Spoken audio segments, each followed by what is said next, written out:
Have you ever seen Have you ever seen some of those videos where like the kids are like really obsessed with video games and the dad comes in and like does something terrible to his video game collection? Have you seen some of those videos? No. There's one which I love to bits where it's this Japanese kid with this like a PlayStation 4, right? And he seems to constantly be playing that all the time, never leaves the house, that kind of thing. This is in Japan, which I love a bit. The dad comes into his room with a sledgehammer and just smacks it, destroys it, and so like, here's your video games, bitch, bam.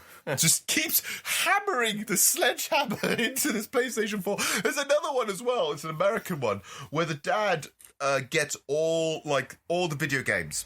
Like, gets all his video games. I believe they're like PlayStation, like, free games or something. Like, gets the discs out of all the covers, lays them out on the lawn, and uses a lawnmower.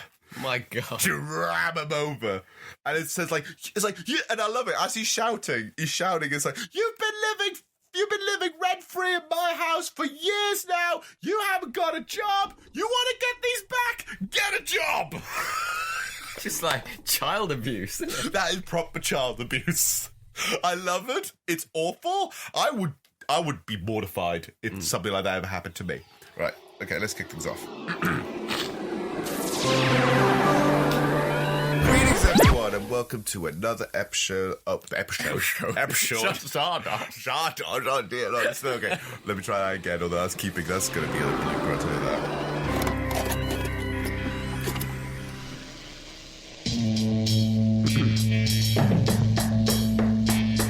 Boys?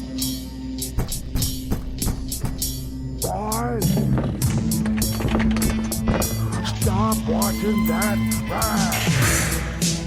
One man's trash is another man's treasure. Starring Johann Chipol as the inflictor of pain and Edward Harvey as the victim. From Studio Enigmatic comes The Trash Tapes.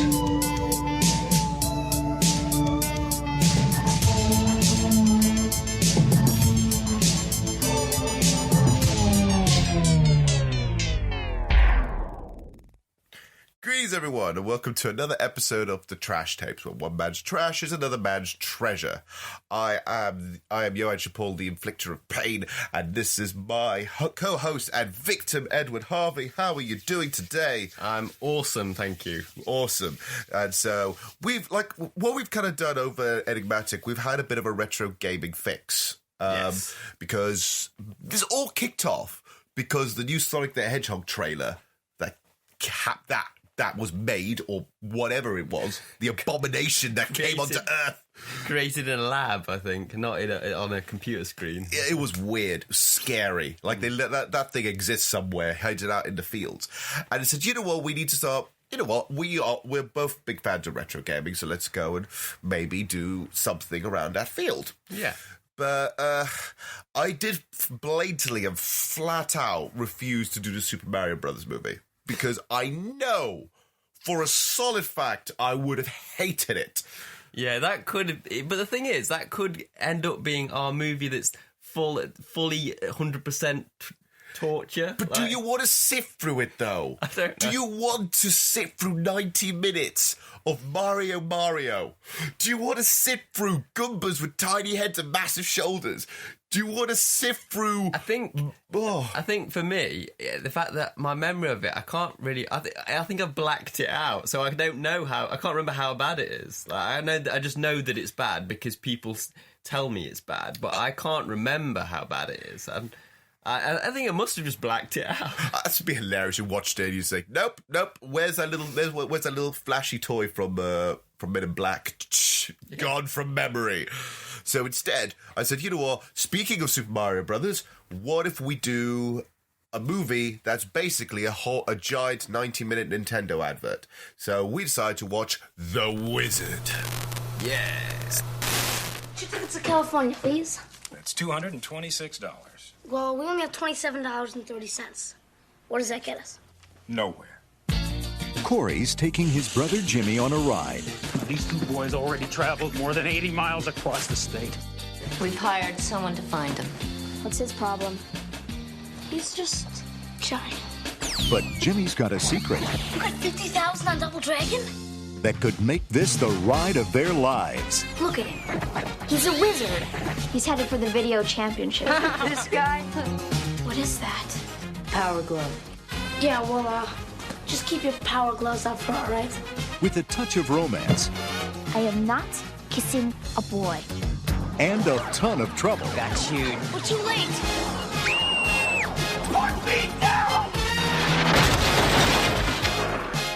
Sorry about that. You maniac! They'll get there any way they can. Hey! Here we come! It's Jimmy! It's Jimmy! Come here! Hey!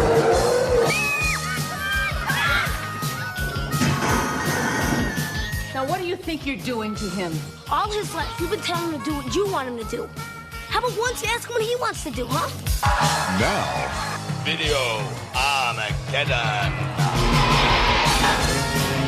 it's going to take a lot of guts, You can do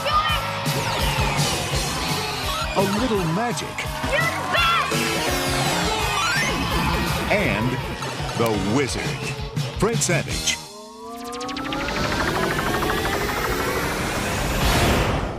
The Wizard.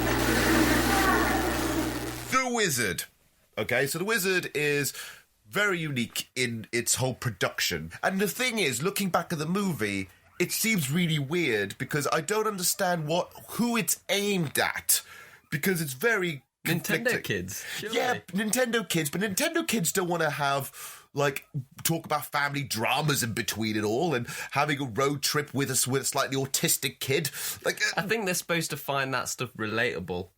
That's all. really? Because I didn't find it relatable. I found it off-putting. It kind of missed the mark, but it kind of a misfire. But I think they're thinking, well, these kids may have similar problems to these people in our film, so maybe they'll find it that bit relatable. You know? And I can't explain it. I can't explain what it is, but it just feels incredibly about it. So, let's break this down properly then. So, The Wizard is a 1989 family comedy drama starring quite a few people.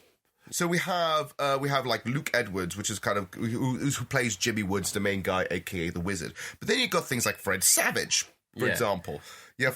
I think Fred Savage and Christian Slater probably the biggest stars. I don't know. Yeah, they are the biggest stars. Were they the biggest at the time? I don't know. They were probably the biggest at the time. Yeah, and they are probably the more well known on this actually. But here's something which I think we might have missed out. This is Tobey Maguire's first ever movie. Really? Yeah. He is one of the goons. He's one of Lucas's goons. Right. Didn't see him. Didn't recognise him. He's not credited. Which is a shame, but it's his first ever movie he starred in. He stars in The Wizard, people. Spider-Man was in The Wizard. That's brilliant. Oh, man. So, the movie itself develops a cult following, mainly because it's a movie about retro gaming, and it's about tournaments in particular. And so this movie then inspired loads of other things afterwards. Yeah. Like, I can clearly see this movie had had some semi-inspiration for things like Games World and Games Master, just on the giant, let's make a video game tournament.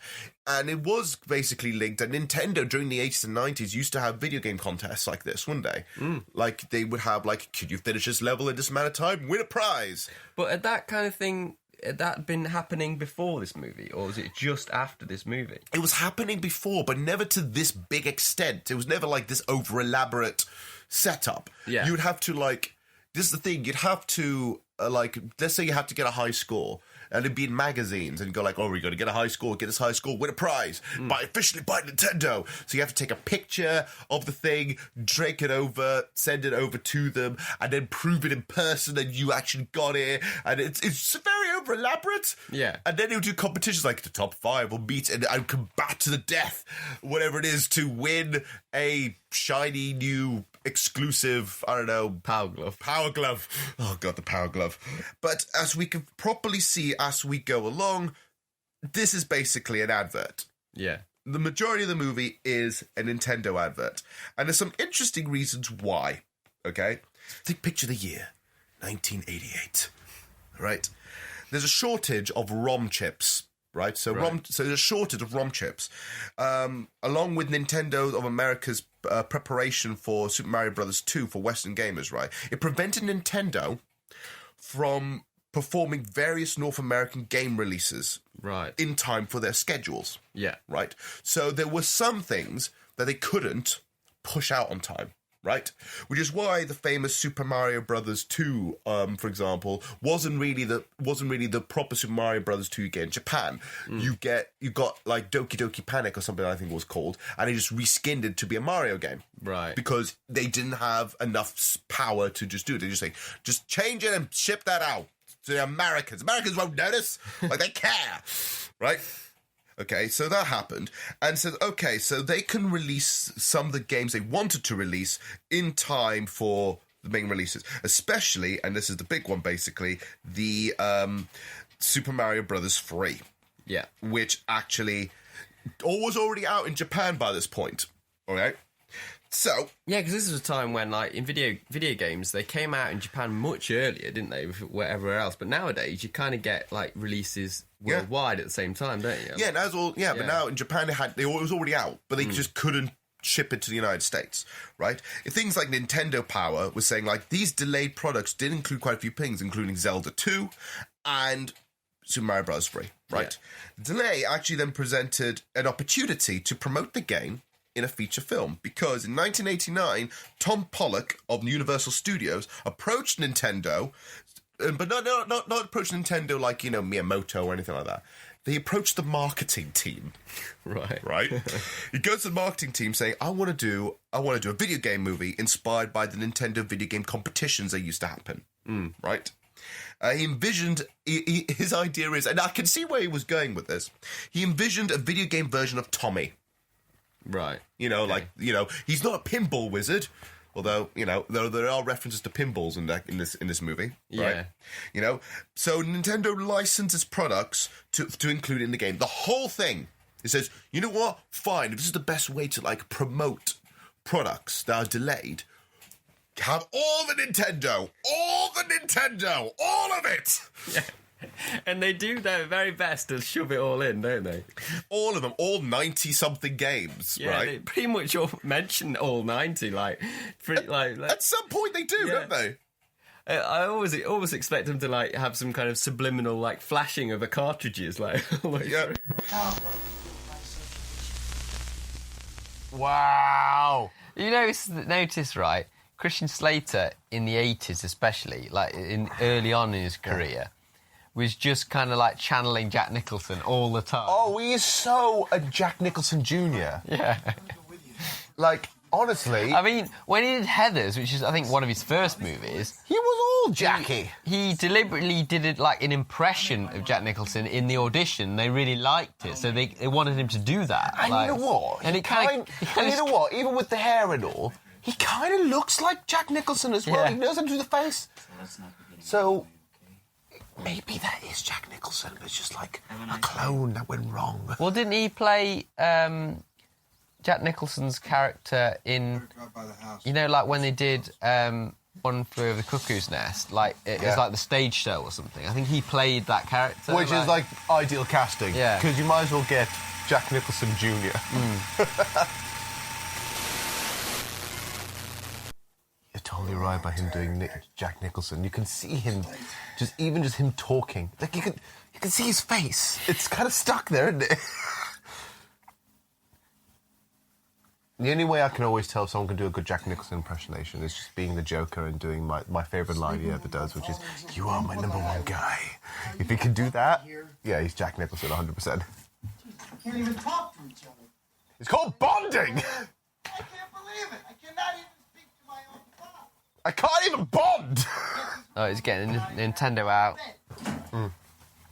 All right, we can play some Nintendo, are we? Sleep.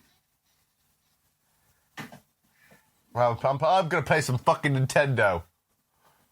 And I'm going to have to move the TV closer because the cord for the fucking cable is ridiculous. It's too short. Right. Yeah! Woo! Oh, I remember that one. That game wasn't half bad, although it was quite difficult. It doesn't take much intelligence to play that game, does it? I didn't like... It was okay, but I liked when they when they had the Turtles arcade game. That was a lot better. That was awesome. Although the dad totally just dissed video gaming by saying oh, you have to be an idiot you don't need that much brain intelligence to Yeah, but look at you dickhead. I got the scroll weapon, and I almost beat back the turtle at the end of level 3.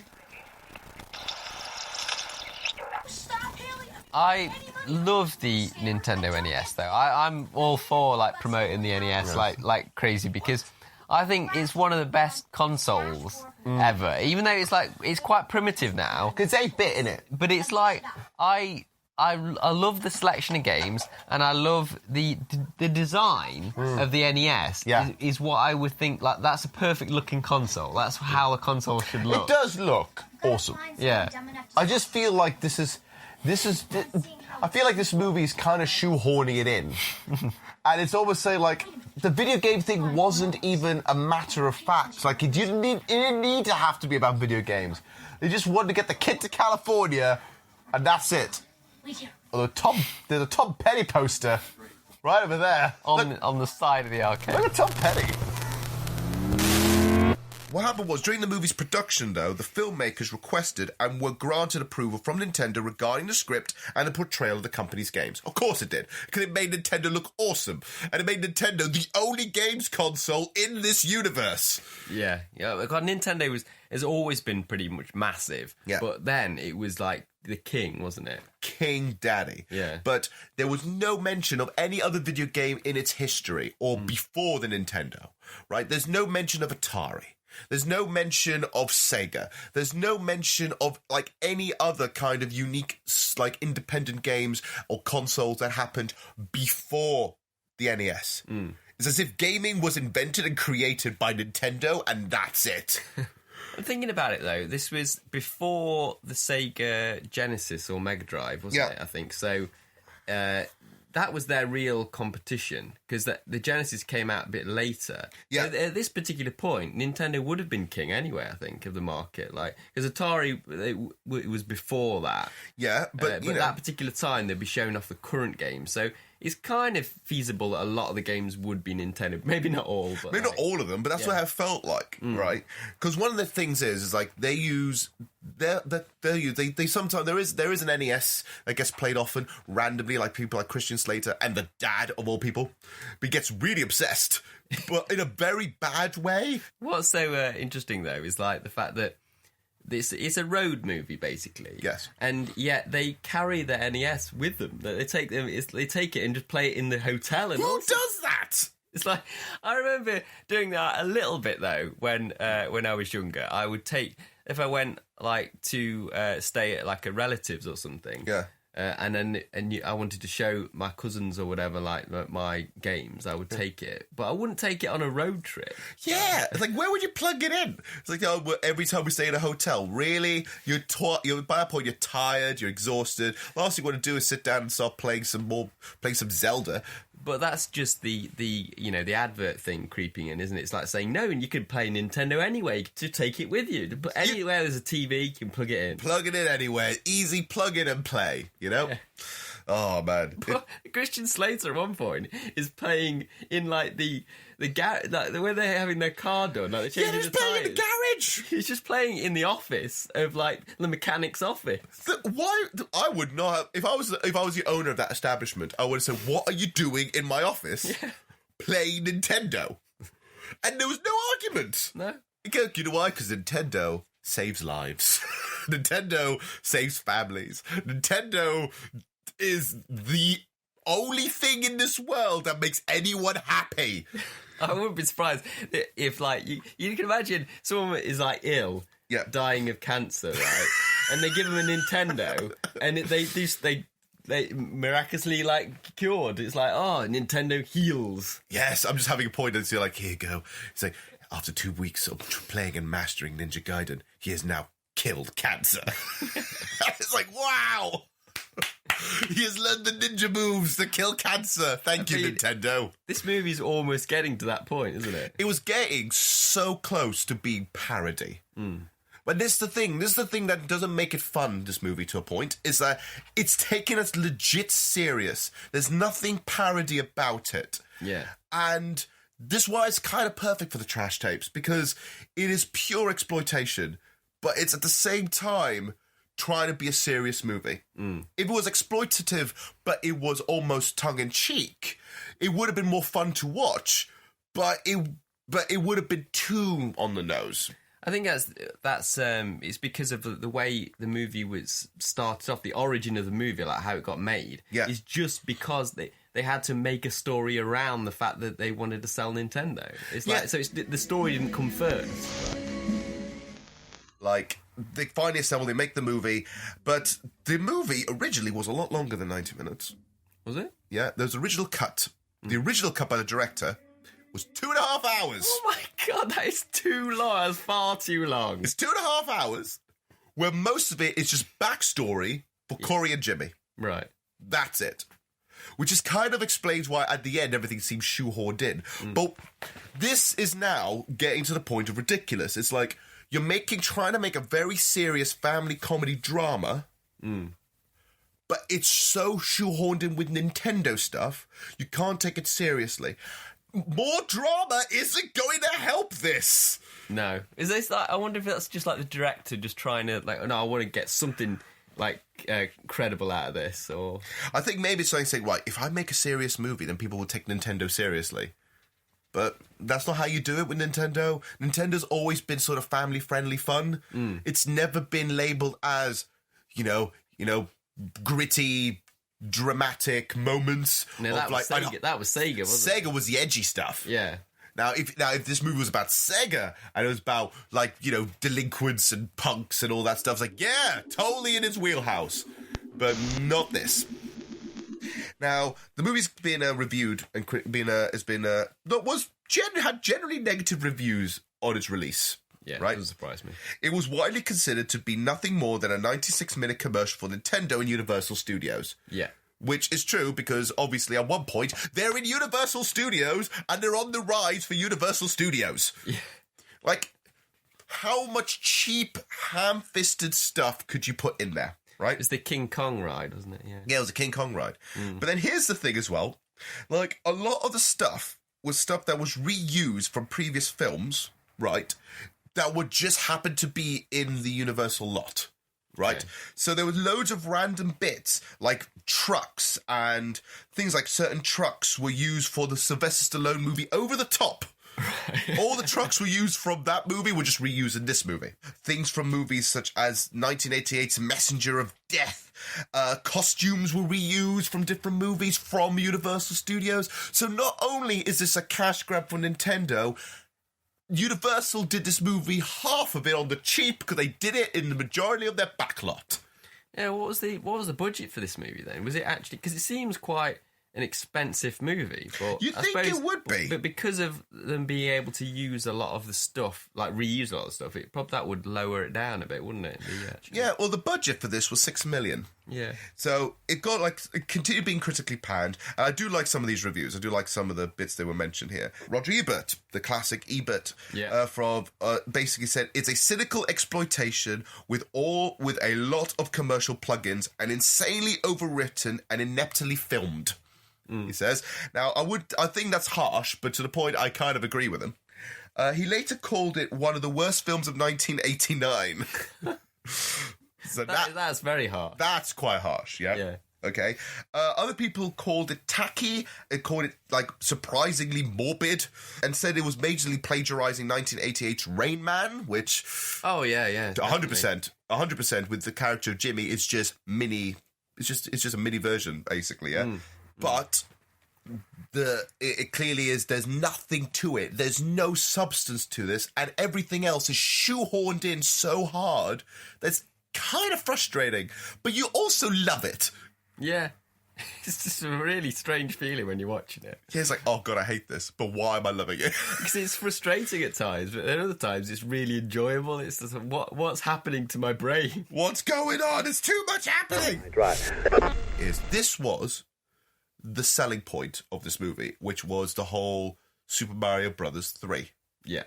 Super Mario Brothers 3 had what was considered its world premiere in this movie.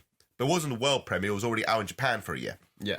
But because there was a delay, they said, right, this is a good way to promote the fact that Super Mario Brothers 3 is coming out, right? So they made the whole thing, a laboratory tournament, and they made, so you can get to see for the first time, if you were like a kid in the United States or in the UK or anywhere else, they're like, oh my God, this is the first time we get to see what Super Mario Brothers 3 looks like! Eee! Yeah. So, like, I can't remember what the trailer's like, but did they show any Super Mario Brothers footage in the trailer, or did you just know that he was going to be in it? You had to go and see the movie to see game footage of Super Mario 3. I don't know. I'm not sure whether it's word of mouth, where someone said, like, if you go watch the Super Mario Bros. 3 in it, it's like, no, you lie. No, you got to go and watch it, man. If you like Nintendo, you got to watch this movie. Yeah. And I bet you think kids loved it, but adults like, this is ridiculous. I bet it was all over, like, the game mags as well. Nintendo Power, all into it, man. And I think there were prizes to win a set of tickets to see The Wizard. Because you want to see Super Mario Bros. 3. But then that is actually a really cheap way of winning box office success, isn't it? It's like saying, if you come and watch this, you watch it. It's like teasers for video games now. Yeah. You know, it's like, you know, you got the secret character you can unlock. If you buy the game, you can find out more. Can you, like, talking to Nintendo Power, can you remember reading Nintendo Power? Yeah. It was like, because they were just promoting Nintendo games, they never really reviewed anything negatively. It was just all, like, a good version of positive. So it's like, yeah, like, even if it was a bad game, it would say, like, it still has all these redeeming qualities. Yeah, because they were just basically plugging Nintendo games all the way through the magazine. Because it's other magazines where it was kind of like multi-formats, they would be more honest because they can kind of just say, they're not biased, basically. But Nintendo Power was just so biased to Nintendo that even if it was a shit game, still get like 82% or something. No one dared to question the power of Nintendo. That's really kind of how it was. It was scary how much of a juggernaut Nintendo was. Remember the pretentious seal of approval that they put on the games, that Nintendo seal? Yeah, that was pretentious. They're like, this is the thing as well. Like, this game was approved by Nintendo. Like, they know this is a good game. It's not a rip-off game, which is what they did. They did that so therefore you wouldn't get, like, bootlegs and rip-offs. Yeah. Because if you didn't have that stamp on, right, it wasn't officially done by Nintendo. But that never really proved quality. No. That just said Nintendo was all right with this game. It never proved whether the game was any good or not. No. You had no idea. It's just signed off by Nintendo. It's like, yeah, it's okay. Yeah, that's fine. It's like, you know, yeah, does it have any blood or tits? No? Perfect. Right, go in. That's it. We're fine. Send it. Ship it. So it got like an epic like track to start off. It's like, it seems like this is the best 80s movie ever. Like, at the beginning. This is so deceptive. I think that's what I'm going to feel like with this whole movie. It's going to feel slightly deceptive. It's like, oh, this is epic. And then I'll realise what's underneath the veil. God. I think I've always liked this shot. This is always one of my favourite shots. It's like just slowly walking from the distance. You got the heat, the natural heat, and just walking over the hill. It's fucking beautiful. It's a really good way to start the movie. And then it goes all downhill from that. I found him. His mother was right.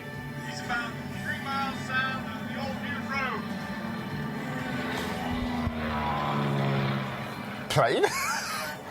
I love this. It's like saying, I love that it brought us, like, we've got to find everyone. We've got the plane. We have all this to find this one lonely kid.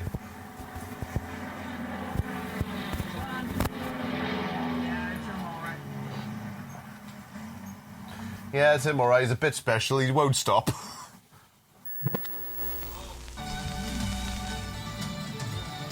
This song's epic. I kind of want this song now. I forgot what this song is. I can't remember whether the whole soundtrack is good or just that opening. I might have to Shazam that. I might have to figure out what that is. Right, let's talk about the movie itself. Let's go for the plot. Let's go beat by beat and just see if we can rack up some lives and continues and see if we can finish this review. So, right, so the movie kind of starts with what is considered the most epic opening to any movie, I think, ever. Like, it's so out of place, but so epic. Yeah, you just hear these drums and it's like doom, doom, doom, doom, doom, and it's like this cool 80s like power pop kind of track. And it's like guitars and strings, and he's thinking, this is quite epic. And it looks like almost like the beginning of like a badass western. Yeah, because you've got like the heat. You can see the heat on the. It's so hot, and it's on a long road, like a highway, and there's a figure approaching in the distance. It's just quite like, it's just so epic. Why is it that epic? It shouldn't be this epic. It's called The Wizard. Yeah. It's a movie about video games and stuff, right? Yeah. It shouldn't be this awesome. Mm. And so when it reveals, he goes over this figure goes over the hill and exposes himself. Not expose himself. Reveals. That's a different kind of movie. It reveals to be Jimmy. Yeah. This weird 8-year-old walking around with just nothing but a lunchbox of dreams. and then this was also kind of, again, how epic this opening is. You see his kid, he's a little disappointed but curious, yeah? Then a flipping plane flies over. And so, they've been on a search. Like, this kid just keeps walking. He keeps constantly walking away, and the police are after him. A plane's after him. It's like, what's next? A tank? You think if it was going to do an aerial search, it'd be like a helicopter, but it's weird. It's a plane. It's just a plane that says like, we found the target. We found the target. It's like, what? It's not like a spy or something. Yeah. And then they pick him up, and he just keeps going. Like, he just keeps going. Right? Even when the copper stops him, he just keeps walking. He has to be grabbed and thrown legitimately into the car in order for him to stop. And he just keeps mumbling the words, California. He says it like that. Yeah, like, California. And it's like brain dead to the world. And, it's him being... this kid's clearly got some kind of autism or some kind of thing. It's like it's movie autism, isn't it? It's movie autism. Yeah. It's not real autism. It's because Rain Man autism. Yeah, Rain Man autism. But it's not like Tropic Thunder bad. It's not to that point of like you never go full, right? But it's movie autism where it's not accurate in the slightest. It's just It's actually a little bit unnerving and not a good representation of people with actual autism. So he gets taken away. And then the next shot, we're introduced to what seems his mother and his stepdad, who is clearly just pure 80s douchebag. I've seen him in lots of 80s movies. He's always playing an arsehole. He's just like... Yes. He's just really terrible, like, man in every film. He's awful. Do you know when there's a guy who just has a punchable face? Yeah. When the guy just has a punchable face, you're only going to be hired to be 80s douchebags. Because there's nothing else you're good with. What also made it kind of funny is also he's called Mr. Bateman. Yeah. Which, I would have loved it if this was somehow a pseudo-realistic universe where this somehow connects to American Psycho, of all things. You'd want Patrick Bateman to kill him, though, wouldn't you? Yes. You would think, like, saying, you are my brother. I never liked you very much. Stab. There can only be one Bateman. If you stab him, do you steal his powers? The powers of 80s douchebaggery. So you have him being a douchebag and say, like, he needs to be put into an institution, he needs to stay in a home because he just keeps walking out, demanding to go to California. And he keeps, like, talking about the kid as if he's just his property that he's got to deal with. Like, I'm legally responsible for this kid. Yes, like, legally. Yeah, it's like, he's not property. It's not like a house you own. So the mother's also very concerned, but the mother's also getting more upset and frustrated. So she kind of caves in to 80s douchebag. Meanwhile, we're also then introduced to the other side of the family, because this is clearly a separation story, right? So we actually have the actual father. Then we're also introduced to Christian Slater, who is playing the older brother, and do we call him the hero of the movie? Fred Savage, who is playing Corey Woods. Yeah. Well, interesting fact, just randomly out there, right? Okay, so Fred Savage, his name's Corey, right? This is now throwing a bit more 90s nostalgia to all the people out there on the airwaves, right? Yeah. His brother, Ben Savage, plays Corey. What's his name? Ben Savage. Ben Savage. Is it Ben Savage? Ben Savage. That'd be awesome. That means doesn't mean you're savage in bed. All right, Ben Savage, right, plays Corey in Boy Meets World. Oh yeah, I forgot about him. So both brothers basically played a Corey of some sort. Yeah, Corey's such an 80s name because of like the Corey Feldman, Corey Haim. It's very typical. I think it's a typical 80s boy name. Yeah. Like, it was in fashion, you know? I don't know what if there was anything that was spinning around and made Corey a thing. Because, you know, like nowadays, when something's like really popular, you suddenly see names from that thing. Yeah. Like, we are going to get quite a few names of Game of Thrones for the next few years. We're going to have a bunch of kids. We're going to have a kid called Cersei or something, like, in class. Just because, like, it's like, my mum was so into Game of Thrones. Oh, no, terrible parenting. Just needs video games, man. All he needs to do is play his Nintendo, man. The whole thing, like, is such an advert for, like, video games in general because it's like, he's happier and if he's playing video games, and that's all he wants to do, play video games. All he wants to do. It's like a really, it's like that's all everyone needs to do. Life's goal in life. There's Christian Slater. There's your hero. He looks so fucking young in this. I know, right? Oh my god. There's something I don't understand, right? Especially the 80s and 90s kids in particular. What is it with like 10-year-olds talking and acting like total, like, douchey adults? It was like, do you want to put them at home, huh? What are you going to do, huh? What are you doing, mad? No, that's what I like about Fred Savage, right? Yeah. I liked the fact that he was a great actor from a tiny little person. He was really good, like at a really young age. He's like acting like he was an adult, but he was like a 12-year-old. It's like kids that shouldn't be that good at acting. He's like, No, it's true. But it was kind of trope I kind of hate. It's the 80s and 90s kid who don't act like kids, because kids don't talk like this. Ever. Like, it's so inauthentic. It's basically like, he's an adult, but unfortunately we've got a 10-year-old here, so we'll make him like, I don't know, video games or something, but make him talk like every other schmuck.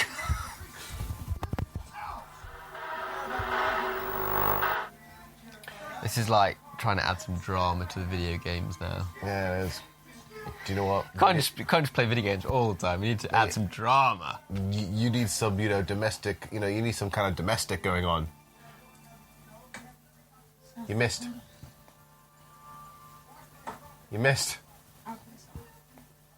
Arkansas. Let's get Utah. Nebraska. Abe! California.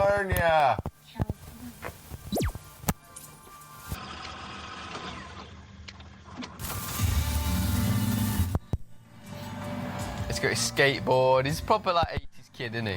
Proper 80s, 90s kid, isn't he? I don't think you ever see him use the skateboard. He just carries it. You know why? Because it's just a 90s kid thing to do, isn't it? I'll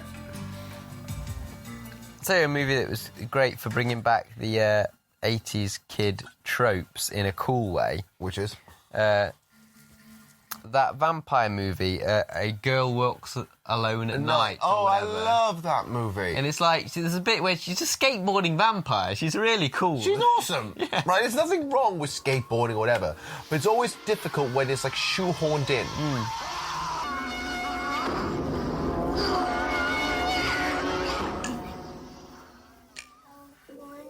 California. Yeah. Oh, God. This is also quite terrible, really, of Fred Savage. He's taking I'm not sure if he's taking advantage of him, but it's also like, you know what, come with me, right? You know, you always want to go to California, but at the same time, right, people can't be douchey around me because I've got a horribly autistic child who just wants to go to California. Chocolate? Yeah. Don't lure a kid into the back of the van! He smuggles him out of the home quite easily. Quite easy. In a Hostess cake van? What's even that? What's a hostess cake? Wonder bread. Wonder bread. It's wonderful bread. Who's driving the truck? Is the kid driving the truck? He would be driving the truck. Then who the fuck's driving the truck? I don't know. A random schmuck. Oh, they even just... Oh, so they just quite... That's like a delivery van, like just delivering... For Wonder Bread. I don't know what Wonder Bread is, and Americans need to explain to me what Wonder Bread is. Like, is it just white bread, but just more wonderful? What's going on? Imagine it's some kind of cake. Wonder Bread. Hostess cake. Wonder Bread.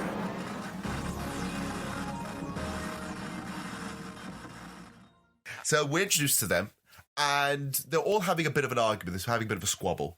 This whole point, this is where you start to realise what the theme of the movie is, like in air quotes. Yeah. It's about broken families.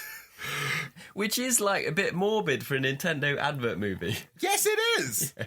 So the reviews are right. It is a bit morbid. It's about broken families. But how Nintendo can fix everything. Yeah. Right? So the father doesn't get along with the sons, and they all seem to squabble, especially Christian Slater with Beau Bridges. They just keep constantly at loggerheads, you know, and to the point that the little brother, basically Corey, Fred Savage, has to stop them from arguing by saying, do you know what they did? They put Jimmy in an institution. It's your fault, Dad. It's your fault, everything, for not putting it up right. Blah, blah, blah. Do you want anyone else to go into the home? Do you want anyone else to do this? Ha, ha, ha. And walks off being the responsible adult? Yeah, this is gone. Fred Savage got into full adult argument mode. Yes. And it just doesn't, it's odd, but it's kind of good at the same time. It's really weird. This continues constantly throughout the movie. He is in adult mode. He's sometimes more adult than the adult. But then we have to be reminded several times that he's a kid by him doing something childish. Yeah. Because otherwise we think he's just like a 20-something in a 13-year-old's body. It kind of annoys me as well that he's carrying around this skateboard, but you don't ever see him use it like properly. I think there's a shot where you see him on it, but it's from the back, so it might not even be them on it. Yeah, he only used it once, and he used it really weirdly, doesn't he? But he's carrying it around like you'd think that he'd use it all the time. Because why has he brought it then? If the skateboard's massive, though. It's like nearly his size. It's the size of him, right? And the reason why he goes into that is because he has the argument. He goes home. He goes back to his house, and he starts throwing darts at a map of America. And I'm assuming it's because he just wants to run away from all this, because he bloody hates his broken family. He hates the fact that his little brother's in a home. He hates the fact that like everything's falling apart for him. He's not doing well. Blah blah blah. But he throws a dart. He keeps throwing the dart. It's like Minnesota. Ugh. Where are we? You know. It's like we're in Utah. What's happening? Let's move out of here. One dart throws. Where's it land? California. Of course it would. But the thing is, if he was going to do a random pick, you should just go with, how many goes does it take to get to California? He's like, no, I don't like that place. I don't like that place. That one. Oh, no, I do like California. Yeah. It's like, why didn't he just go up to it and just stick it in? Yeah, it's like saying, you know what? Fuck it, I'm going to go to California. I'm going to go to California, and I'm going to take Jimmy with me. Right? That sounds more like a legit plan, rather than him just throwing darts and suddenly being inspired when he threw the dart to California. It's like, no. You know that Jim, your little brother, your autistic brother, who's been thrown into a mental institution, basically, by this point, just home for slightly upset kids. Yeah. I don't know what it's called, right? Always wanted to go to California, and you know this. So why not just do that? Or if they're going to do the darts thing, he should have just... The first one that went in should have been California. And it's like, it's meant to be there. I'm supposed to go to California. Yeah, why go and throw, like... It's just a waste of time. North Dakota, South Dakota. Like, I don't care where we are. You know, like Minnesota, I just want to do Pennsylvania. a little bit of a geography lesson there for a moment. Like, it's like, do you want to learn all 50 states? Just throw 50 darts at everything. So this inspires him then. Magically throwing darts inspires him to say, I'm going to run away. So he grabs his skateboard and he doesn't ride, gets his satchel and goes into the home and kidnaps him, basically. Yeah. He just kidnaps his own brother. Kidnaps him. Shoves him in a cake truck or whatever it is. Yeah, the hostess cake Wonder Bread. truck. When we were watching it, we were really curious about Wonder Bread, because it's not a thing over here, is it? I don't know what Wonder Bread is. Actually, since I got the notes of wonder here, as it were, I'm going to type in what Wonder Bread is. So, what is Wonder Bread? Wonder Bread. So basically, they're all hiding out in the back of a truck. Yeah. And Wonder Bread is a brand of bread that originates in the United States from 1921 and became one of the first to sell pre-sliced bread by 1930. Oh. So it's just basically just really fancy white bread. Right. So that's just a bakery truck they're in then, isn't it? Yeah, so it's a bakery truck, right? Yeah. So it's a bakery truck, and, they smuggle him and the kid in, they hide in the back. And they don't know where this truck is going. They just know that this gives them an opportunity to smuggle out, right? And then, obviously, the rest of the family finds out instantly. All right, so now this truck flies away, and the family's like, okay, so where's Jimmy? Where's Corey? And they say, and so this is where the stepdad and the mum hires one of the other 80s douchebags in this movie, the private detective. Yeah, and he's got one of those, cowboy neckties. Never trust a man with a cowboy necktie in a movie, anyway. Yeah, what's it called? What do you call those? But it's the one with the bull on it and the strings. And yeah, I don't know what you call them. I don't know the name of them. But whenever when there's one character in a movie that's got one of those, you never want to trust him. You never want to trust him. And he's also got a really bad receding hairline, and he's wearing glasses, and he's a bit beefy but not beefy enough. He's a bit nerdy but not fully nerdy, and he just looks a bit like a sleazeball. He is the epitome of stranger danger. Yeah, definitely. He just needs the hat and the trench coat, and he could be trying to find a vampire slayer. So he said, do not worry, I'll find your kid in hours. He didn't take hours, clearly, because this movie takes way too long. So, but at the same time, the father and the older brother say, no, we're going on a mission. We're going to find him. We're going to go and find the kids. Now, the whole thing is that the private detective is only paid to find Jimmy. Yeah. He doesn't care at all for Corey. To the point that Corey just goes and finds us. And he's like, what if you find Corey? You're going to bring him back. It's like, doesn't he want to run away? I remember that line. Does he just want to run away? Yeah. It's like, what a dick! Have responsibility for everyone involved. So because of that, the father and the older brother says, no, I'm going to fucking get them. I'm going to get both of my children because I care for them, because I love them. Douche. So he gets in the truck and drives off. Yeah, so it ends up they're just competing almost to get the kids, aren't they? It's like a race. Yeah. It's like, say, who can get the kids first?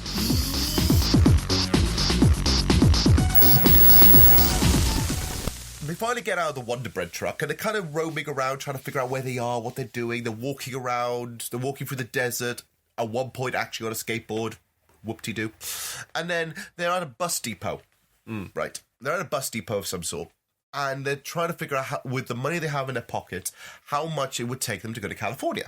Yeah, because they've only got about $30 on them or something. They've only got $30 on them, and it said no, it's going to cost a lot more. Just to get to the edge of Utah is $30. It's like, what? Extortion! Yeah. What's he say to him? He's like, where will this get me? And he goes, nowhere, beat it, kid, or something like that. Yeah, pretty much. Yeah. Terrible. So they have to think of money quick, right? And so they're trying to find a way of maybe smuggling in, trying to figure out something or whatever it is. In the meantime, while that's happening, he gives a quarter to Jimmy, and he plays Double Dragon. Yeah. On the arcade, right? Now and this is where we first introduced to the fact that Jimmy is actually pretty good at video games. Yeah. And this is the thing. I don't think anyone else knew about this. No, I don't think he knew himself. He just it's just that freaky movie autism thing where you just kind of go, I'll have a go, see how good I am, and actually, I'm pretty good, aren't I? I'm pretty good at video games. But that's the weird thing, isn't it? It's like, you'd think that maybe they would have sussed it out by now, because clearly the family had at least a Super Nintendo, had an NES. So having an NES, you would have thought that the kid would have played it at some point.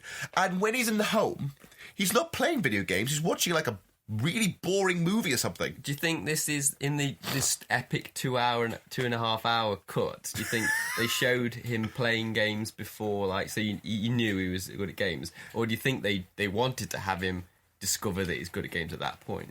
Maybe, but then this leads even more to how ham-fisted the Nintendo thing is. Yeah, because if he was always a Nintendo fan, this movie makes a bit more sense. But no, he's an autistic kid who just discovered he likes video games, and he's damn good at them. It's like 50,000 points. You got 50,000 points in Double Dragon? I can't remember whether it must be good, but I don't know. I like to think so. Yeah. I don't know. Like, is it? Kids, guys out there, 50,000 points is really good on Double Dragon. Can you tell us, please? Yeah. I don't know. So I imagine it would be a really high score. Yeah. Otherwise, it's pretty high up. Or at least he beat the guy who's at the top of that cabinet. Yeah? But I remember, it'd be funny if, like, there's some, like, geeky guy out there that's amazing Double Dragon. It's like 50,000. That's fucking nothing. That's that. No, it'd be like, well, actually, that's like just really lame. Yeah. I could do 75,000 in my sleep. Okay, I apologise to all the nerds out there. I am a fellow nerd. I apologise for that impression. You are not one of these guys. You're not one of them. Right. In the meantime, there is this girl in the depot who has a ticket, right? But clearly, it was a ticket who wants to leave Utah or wherever they are. They're leaving. Clearly, she's run away from something. Yeah, it's weird in this movie. It's like, just happens to run into another runaway. Like, how many runaways are there? Like, you wouldn't just... Fate. Nintendo brings runaways together.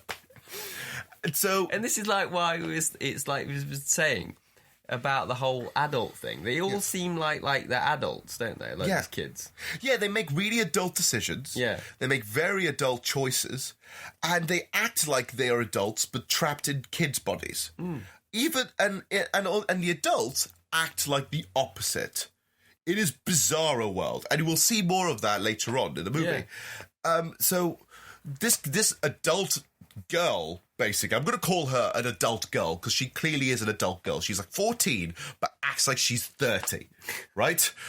Sees while she's clearly waiting incognito in disguise, which is just her with sunglasses on, holding a magazine covering her face, notices the 50,000 points on Double Dragon, right? And while he's waiting, he's like, has a think, right? So, this is when we realise that she's a bit of a swindler. She's one of those, like... Hustler, isn't she? Hustler, yeah. She knows how to... She does this. Like, she goes and tries to get money off people so she can live as a runaway. She kind of goes and says, like, to that your little brother? Yeah, I think he cheated. Oh, really? Well, let's prove it to you. And so, literally, she goes out, plays Double Dragon for a bit, gets a score. He goes in and plays Double Dragon, beat her score, and now they have all the money, right? Yeah. But then... by that point, she misses her bus, and now she's trapped with the two brothers for trying to out-swindle them. Yeah. So, there's also telling kids, don't hustle, because you may lose. But then later on in the movie, it also says, hustling's really good if you've got a number one player. It's just conflicting messages, isn't it, all the time? It's like, and so they're stuck, and so now they have to try and find a way to get to California now. Yeah. Right, so she's going to join them on the mission.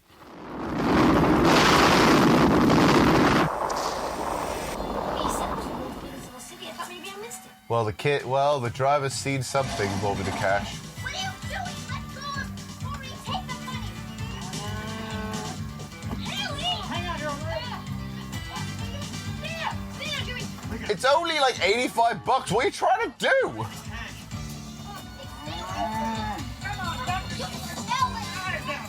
This is some weird situation I am not comfortable with right now. It's creepy, isn't it? This is kind of uncomfortable. And you know what? They play like cheesy bow, bow, bow, bow, bow, music in the background. Like, these kids are about to get assaulted. All for what? $85? What a bunch of douches! But it's okay, because it's got music like... Good grief. They're acting like a married couple. Like, these... I don't know why these kids, like... we understand a little bit about Fred Savage and the little boy, but I mean, I don't know anything about her. She's just like a mystery, isn't she? Wow! What? Wait a minute. She just punched him in the fucking face. For no reason other than he just wore a Halloween mask. Can't remember why. I don't know. Hell's Angels now. Hello! This movie's just throwing random shit at everyone. You can't have it. You can't hitch a ride with a Hell's Angel. You'll end up getting hooked on meth. I imagine at the end, Fred Savage is like, oh man, give me my hit. Give me my hit, man. When did... That is so random. So random. I forgot about the Hell's Angels. I know, right? This track's awesome. Like, Tell you what, the soundtrack is fucking great. We go back and we have the brothers and the girl are traveling around, that kind of thing, and they are in a diner at one point, and then they discover in a back issue of Nintendo Power. I believe it's Nintendo Power. It would be. It would be the official. It would have to be Nintendo Power, or something along the lines of that. I think it's back of Nintendo Power, or some kind of magazine, or some sort. Or something like US Import, or something along the lines of that. One of those kind of video game magazines opens up to the back page and reveals Video Armageddon. Double page spread of this video game tournament that you win $50,000. This is a really good prize. That's a good prize, especially in the 80s. That's awesome.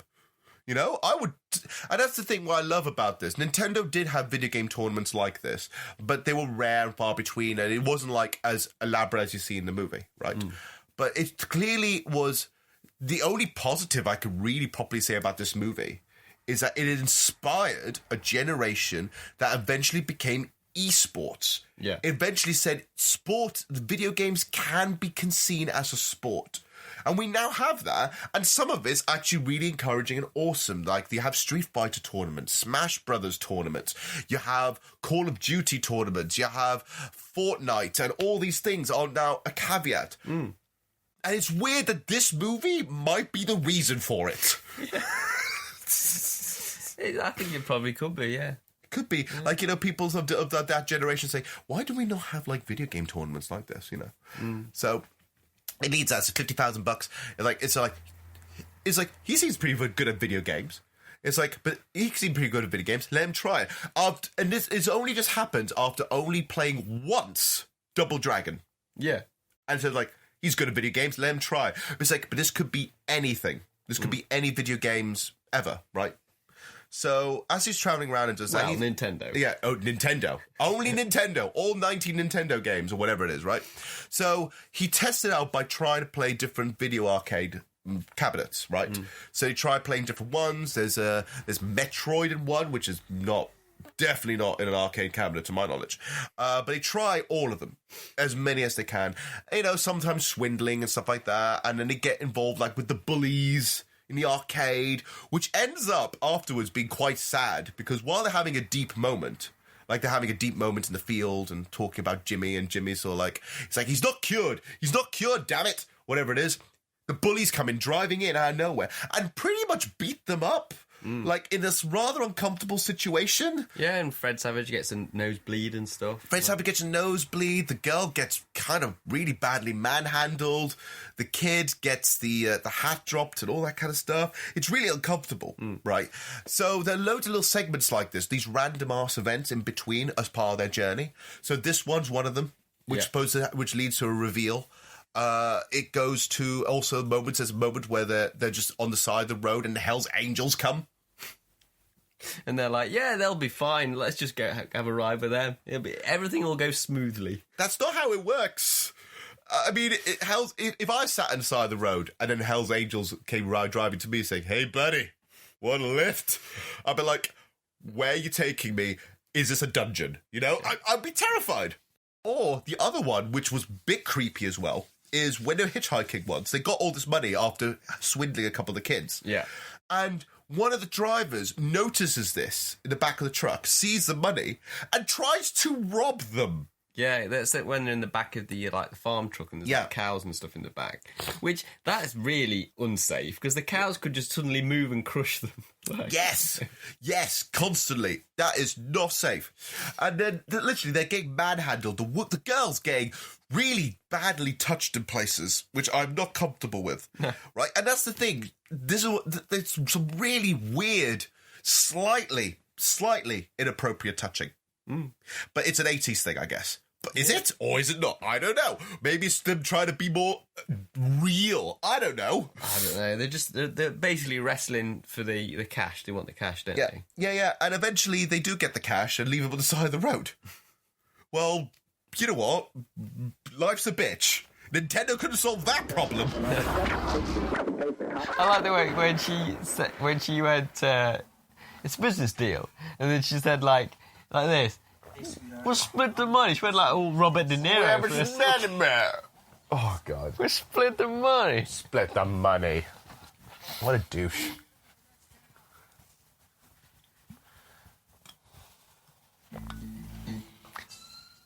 You know he's a douche because he's got one of those necktie things.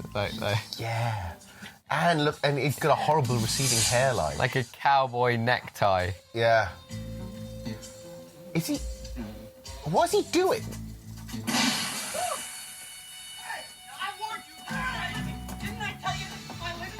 Oh my God, what a dick!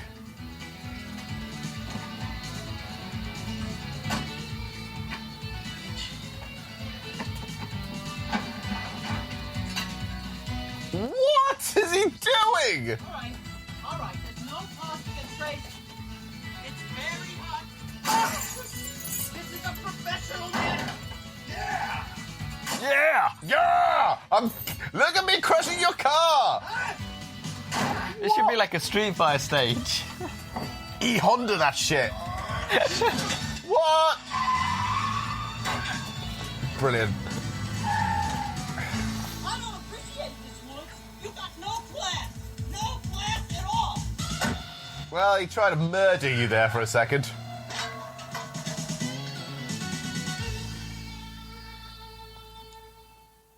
So, now that we're here, you want to go grab a bite to eat? Or what? Wow. Yeah.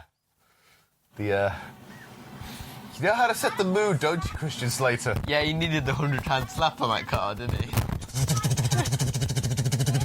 Who else was good at that? Chung-Li was always good at that one. Ryu was always good at that one. Blanca with the electric power. Everyone else was kind of shit at the car.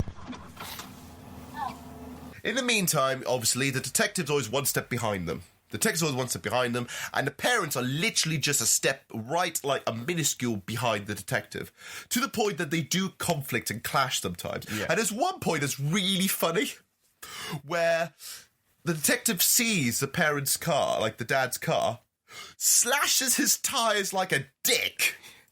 This is like wacky racist type thing, isn't it? It's almost like you expect him to put like some like drawing pins out on the road. Yes! It wouldn't have been that far-fetched with this segment. And so this is what I mean. Like, this is quite childish, slash his tyres, right? And so the father notices this, and Christian Slater starts shouting at him, "What are you doing there? And so gets a flippin' baseball bat or a shovel. He gets a shovel. Yeah. And just starts bashing on the detective's car. It's just getting payback as a bitch. And starts throwing things and trying to like smack him. And it's just basically the detective's like, the dad's insane.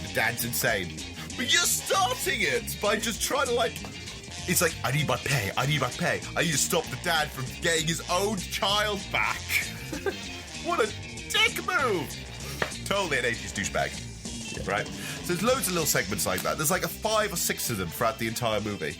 But this is how the movie sort of bounces off. The movie bounces off between the detective and the father and Christian Slater all trying to get the kids, and the kids' journey to California. Yeah, the Christian Slater and the dad, they kind of like bonding throughout, aren't they? Sort of getting closer. They're trying to bond. Yeah. There's one point where they're in the hotel, the first hotel room, and they're like sharing a bed, aren't they? But they're not doing like, tails and, heads and tails. Top and tails. They're just like sitting next to each other. And the dad's I think the dad turns over at one point, thinking like he's about to spoon Christian Slater. I love this bit. And Slater's like, no spooning for me.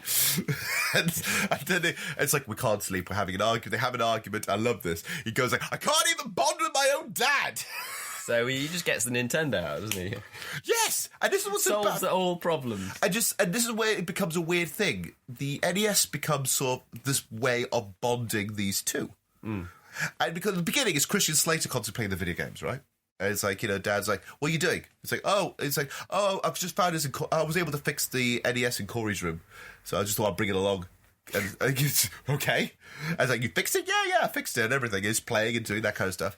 And he's like, and the dad's like, you don't need much of a brain to play video games. And then by the end of the night, he's totally whipping butt at Teenage Mutant Ninja Turtles. Yeah, it's like, I kind of love all this stuff. I know it's like bad, but I love the sort of, Nintendo brings people together thing. I love it. It's just because I remembered like trying to get my family to play video games with me, but they weren't interested. So it doesn't actually happen, but they wanted it. They wanted it to happen in movies, didn't they? Like they said, like no, parents will play Nintendo too, but they don't really. They don't. It's because in the 80s in particular, video games was really much more seen for either as a kids thing or for nerds. Yeah, that's it. Parents and responsible people, like real people, didn't play video games. And you didn't bond with, like, your dad over something like Street Fighter or something. You never did that. No one ever bothered, right? It was just something for the kids to get distracted to while the parents had real conversations. Yeah. But Nintendo really wanted that to happen. They were kind of trying to, no, this is how it should be. Yeah, it's like, basically Nintendo saves everyone. Nintendo is the main reason why you should live life. And so eventually, it's the thing, Dad gets quite obsessed, to the point at one point, right, in one of their sort of interactions with the detective, kid finally finds the kid and kidnaps him and stuff like that, but then takes the... it tows the truck, I believe, wasn't it? Like, there's a point where he knows where the kid is, so the detective goes off to drive off to catch him. But he pays like, hey, buddy, do you want a cheap $50? Which is really kind of a... I think that's kind of a dirty thing to say. Do you want a cheap $50? Yeah. Come with me to my truck. And so the tow truck takes the thing away and goes... And in the garage, while they're trying to get the truck fixed and sorted... The dad's just playing more Ninja Turtles. It's like he's permanently addicted now, and he's just playing like NES all the time. Yeah, and that's the thing. This leads to the whole childish adults. Yeah, because they're like, I'm so close to winning, and then Christian Slater just pulled the plug from the back. Thing is, though, he's kid, right? He's lost and they're looking for him, and he's more interested in Nintendo. Yeah, it's like saying, I gotta beat this level, And so the movie's also trying to tell you that even though Nintendo brings people together, Nintendo playing video games can also be addictive and make you counterproductive. Yeah. What is this movie trying to tell me? I think that's accidental because they wouldn't want to try and put that point across, would they? They would not have, but think about it. It's Christian Slater takes the TV off. The dad's reacting like someone's ridiculous, like something like he just got shot. It's like, what are you doing? I was so close. And then Christian Slater had to remind the dad that, your son's out there. You need to stop this now. And save your son. Think, well, don't bring the Nintendo out on the road. Christian Slater, you're an enabler. It's your fault. He's good, but he never beat Lucas. Lucas! Yes! Lucas is awesome. Lucas is the best. Oh, really? He's the Power Glove kid, isn't he? Yes, he's Lucas. There's Lucas! God, what a douchebag, but I love him. Information, Butthead! Oh, he does. You know why? Because he's Lucas. He's got the There it is! The holy grail of shit video gaming. The Power Glove. It is so bad. Have you ever actually played the Power Glove? No. I want to get hold of one, but they're quite expensive because they're quite rare now. They're rare, but they don't fucking work. It's like you pay for them and then you can't use them very well. It's like... I remember I have played it once with it and it was so awful. Power glove. Oh, God. Okay, we have to wait for the line. Fucking yeah! Rad Racer. Rad Racer! It's not even turning right. It's like, it's not responding to what he's doing. Yeah, it's clearly that he's cheating. That's clearly just already pre-made footage. Oh, my sweet Jesus. That looks pretty old now, doesn't it? That is really old. It's 1987, this. What is it? Sorry, line's coming. I love the Power Glove.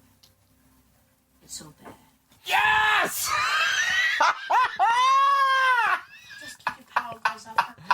And this is when bad meant good. This is the thing. I love it because I'm not sure whether he's saying this. Like, I love if this was the case. It's like, I love the Power Glove. It's so bad, right? I was thinking to myself, like, the game is so shit. It's so shit. But I have mastered it. Which would be like, oh my God, he must be a wizard, right? Or he's saying it's a good thing because it was a fucking lie.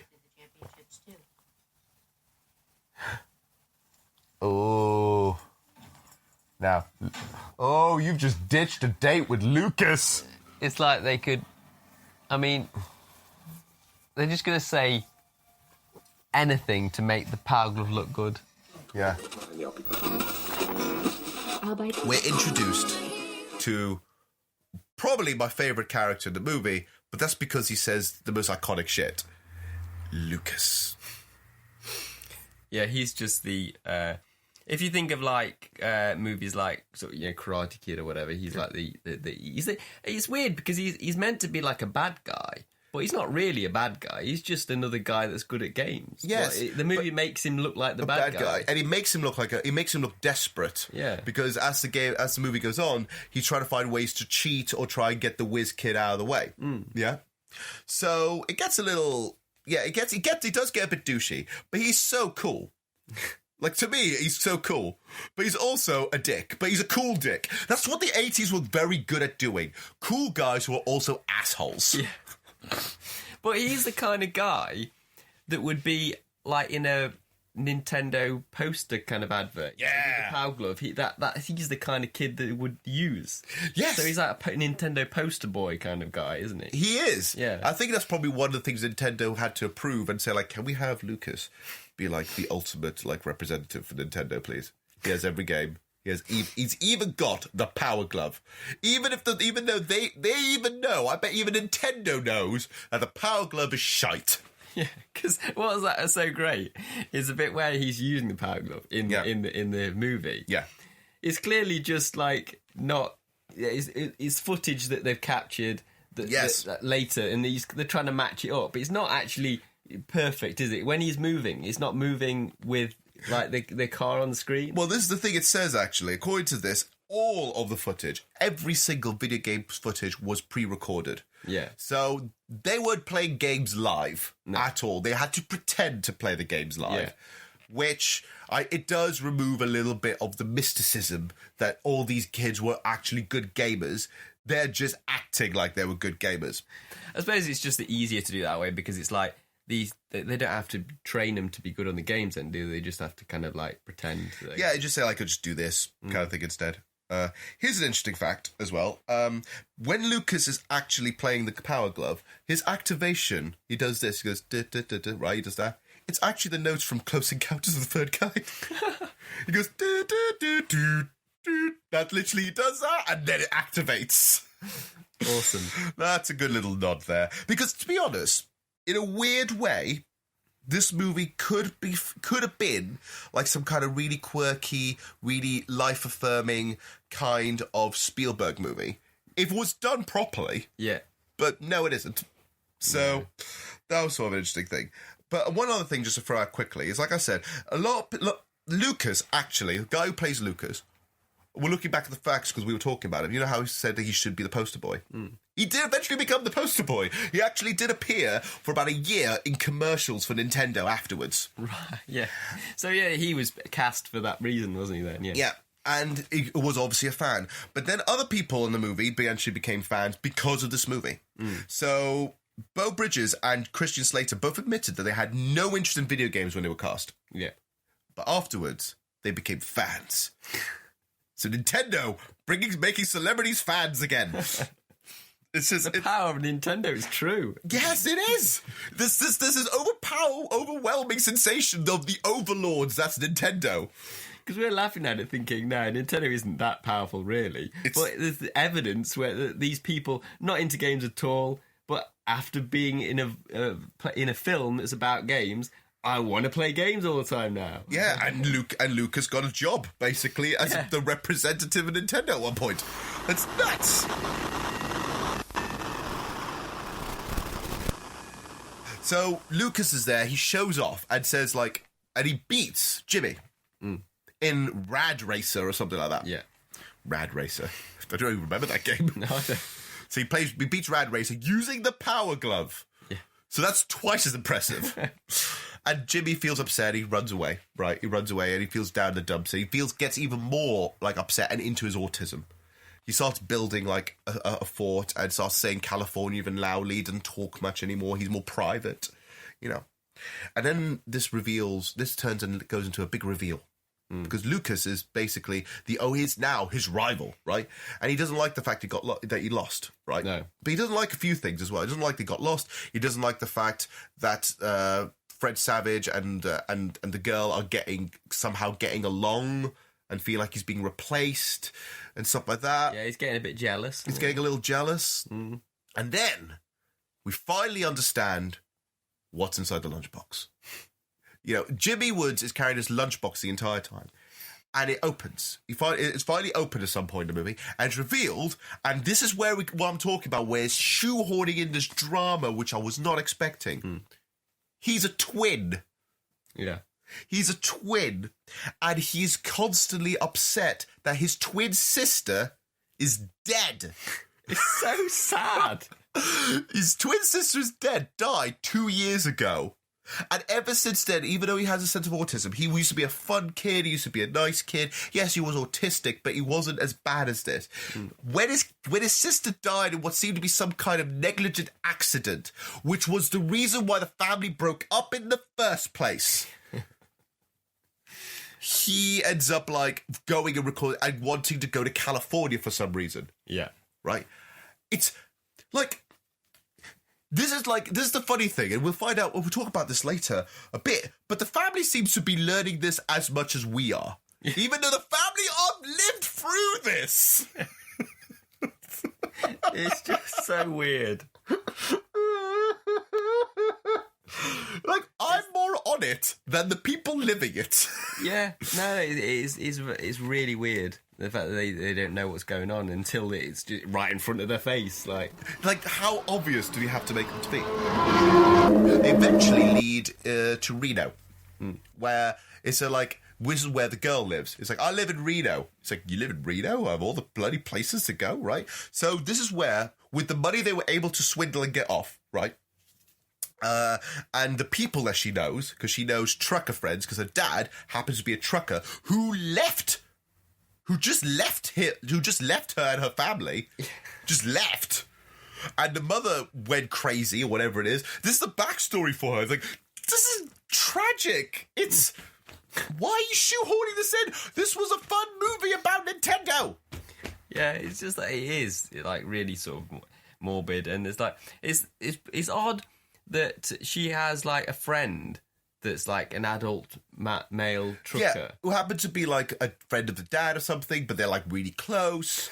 I it'd be weird here. But that's in the 80s that was fine, and you wouldn't be worried about that. It's just that happened in movies, isn't it? Kids would have adult friends and stuff. Yeah, it was just normal. Yeah. Nowadays, let's say if I suddenly had a best friend who was 10, people would instantly say, step away from the child. Yeah. Step away from the child. It's no. no. Too weird. Too weird.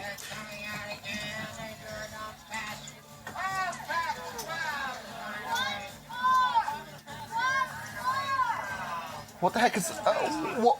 How does he know? How does she know? How does she know how to gamble?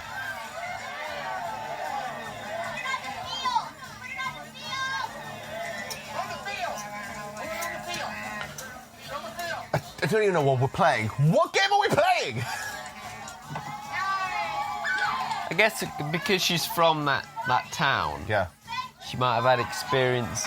Yeah, but how can you guess a gambling game? Also, are kids allowed in casinos? No. Not in this country anyway. I don't know if it about. No, you're not allowed. Not usually. I don't know how these kids got in.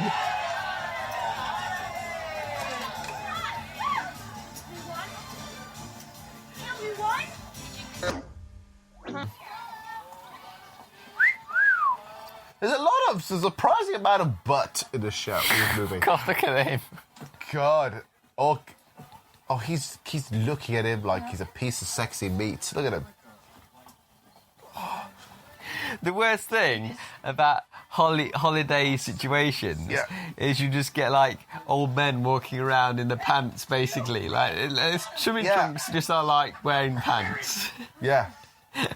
But the thing is, sometimes they won't even be at the pool or whatever, or the beach. Like, you know, in a holiday situation, you'll get like old men walking around like a shopping centre. Yes, and they're walking around like in just like a dressing gown, and you think you're just like fucking hell, man. It's like you just see this old man walking around. All he's got on him is like Speedos and like a bum bag. Yeah, it's awkward. Fucking awkward. Oh, they found him! Oh no, they found Jimmy! Oh, Off-Road, remember that game? Oh, I remember Off-Road. That's you, Jimmy boy. Time to go home, son. You literally pick him up! Too late. He touched my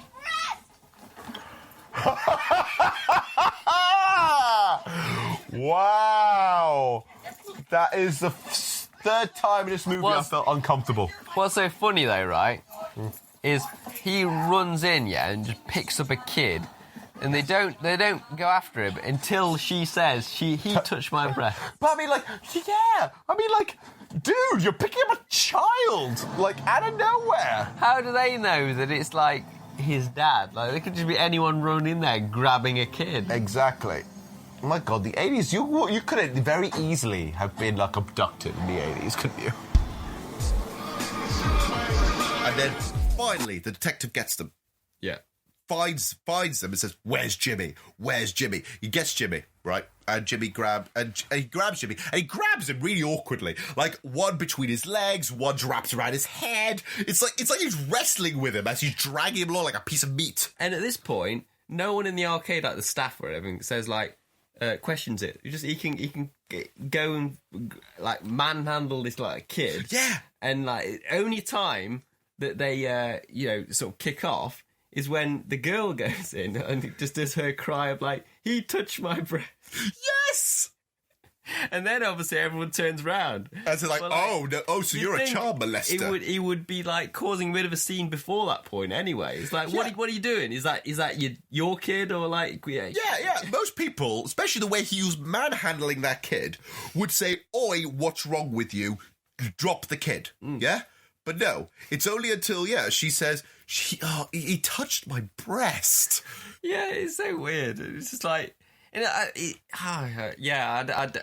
don't know what to say about that bit. It's odd. It's awkward. It's meant to be funny, I think.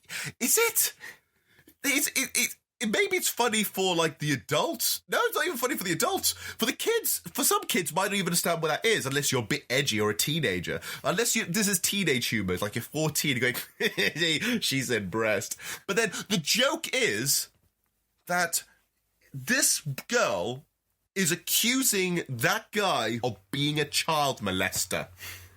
Yeah. This is a kids' movie with child molestation jokes in it. And dead twins. And broken families. And what are we on about? What is this universe? Yeah, you see, the movie just seems to get more morbid and more kind of creepy in that way, and dark throughout. Like it is a lot darker than you expect it to be, or what it needs to be as well. And all this, and we haven't even got to the tournament yet. We haven't even got to the tournament yet.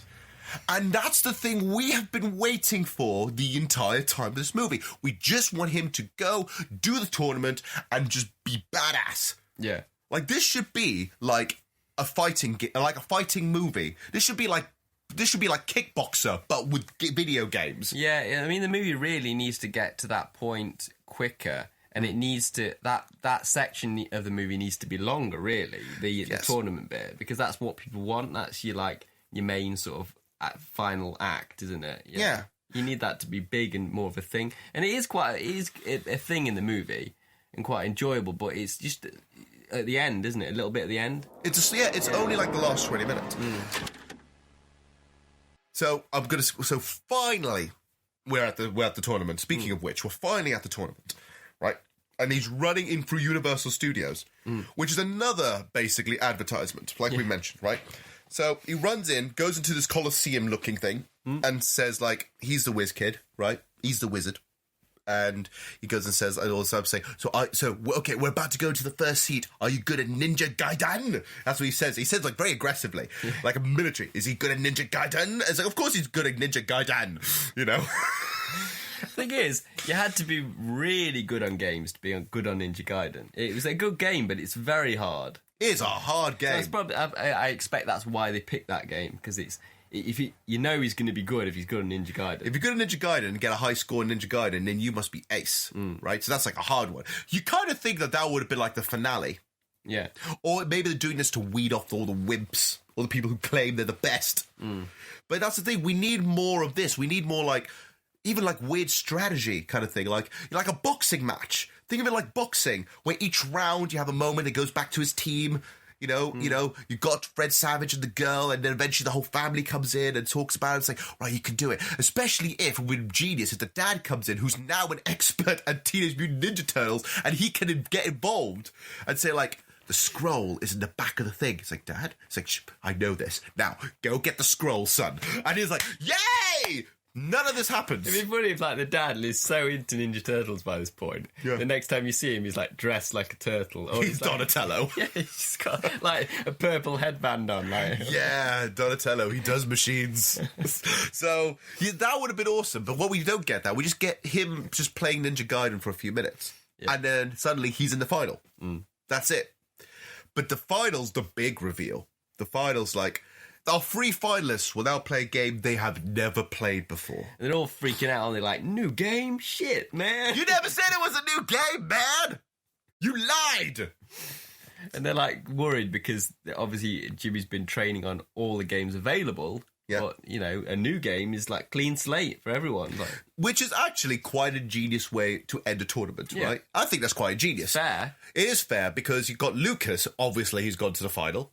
Jimmy, and this random nerd girl who looks so nerdy, it's ridiculously bad. I mean, she's like a stereotype nerd, and it's bad in a way, really, because it's like saying only those type of girls play games. Like. Yeah, because basically she has the pigtails, the thick frame glasses, the braces. It's making a joke of girl gamers. Like. Yeah, and the thing is, girl gamers, there are some badass girl gamers out there who are so much better. Anyone at the end, it doesn't matter what gender you're at, doesn't make you better or worse at video games, because we play video games, and I kind of think we're kind of garbage. We're not the best. You're better than me. You're so much better than me at video games than I am. I am not that great. Right? I love playing them, but I'm not great at them, right? Yeah, but that doesn't matter, does it? Doesn't matter because I enjoy it, right? So, another thing this movie's throwing at you, girl gamers, what are they? Nerds? Yeah, she's got the big glasses, she's got, like, pigtails, like... braces, I think? Yeah, it's just every, like, geek stereotype you can think of, characteristic, she's got it. Yeah, and she's also wearing, like, a frumpy top and, like, short shorts, and it's, like, it's weird. Hey, I love dork lips. Dork lips. I'll give you a cold drink. Fucking dork lips. What kind of insults are these? Hey, you in the He's like, hey, make yourself useful and give me a cold drink. My God. When did Lucas get minions? Down there. Over there. Hey. Tim. It's Timmy! It's Tim! Run! Come on. Why are we suddenly, like, in... Oh, they're on a ride. They're on a ride.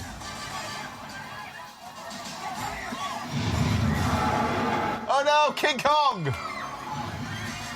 This is also technically an advertisement for Universal Studios. So, like, come here. We have King Kong and Woody Woodpecker.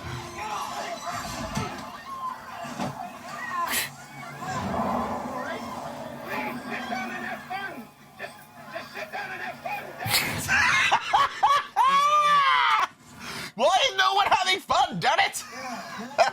Just sit down. Just sit down and have fun. Just have some fun, damn it. I love it. Wow. This is kind of showing off the magic, isn't it? It's like saying, oh, that King Kong's not a real King Kong monkey. It's just two giant pistons. Do you know what made me realise, actually? This movie is done by Universal, isn't it? So this movie must be really fucking cheap. They just did it in their back lot. Wow, what a dick move.